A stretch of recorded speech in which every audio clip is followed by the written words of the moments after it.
আল্লাহ পাকের সকল বান্দারা ওই খানায় কাবা তওয়াফ করার সুযোগ নাও পেতে পারে, লক্ষ লক্ষ টাকা খরচ করে খানায় কাবাতে যাইতে নাও পারে। এই জন্য রব্বুল আলামিন ইব্রাহিম খলিলকে আদেশ করেছেন, ইব্রাহিম রে, খানায় কাবা নির্মাণ করার পরে যেই পাথরগুলো অবশিষ্ট আছে এই পাথরগুলা তুমি নিক্ষেপ করো, এই পাথরগুলা প্রচারের দায়িত্ব আমার আল্লাহর জিম্মায়। আল্লাহ রাব্বুল আলামিনের আদেশ পেয়ে জিবরাইল হযরত ইব্রাহিম খলিলুল্লাহ আলাইহিস সালাতু ওয়াস সালাম আল্লাহর আদেশ পালন করলেন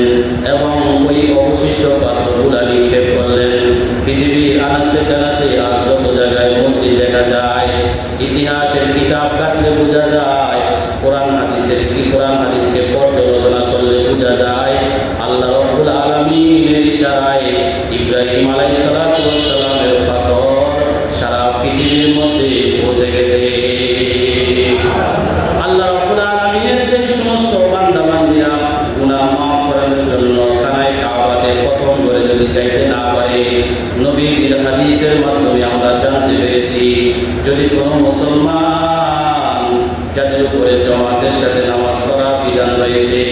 যারা সুস্থ আকেলে বালেগ, এই মুসলমান বান্দা যখন মুয়াজ্জিনের আযান শুনে, আযান শোনার পরে যদি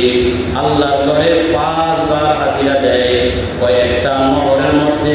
5 বার গোসল করার কারণে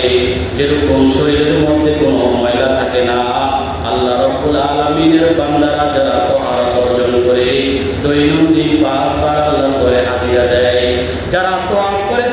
করে, যাদের কপালে আল্লাহ রাব্বুল আলামিন তওয়াফ করার তৌফিক রেখেছেন, তওয়াফ করার জন্য আল্লাহ রাব্বুল আলামিন যাদের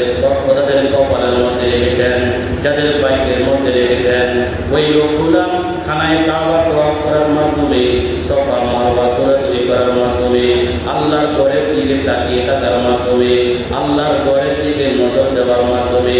বলা হয় মার দিকে তাকালে যেরকম সওয়াব হয়,